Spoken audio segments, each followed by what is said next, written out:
理上之日常。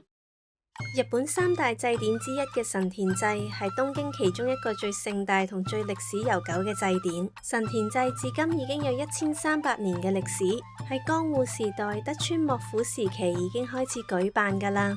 神田祭嘅慶典活動持續大概1個星期，充滿濃濃嘅江戶風情。其中最矚目嘅就係喺東京日本橋周邊嘅巡遊活動。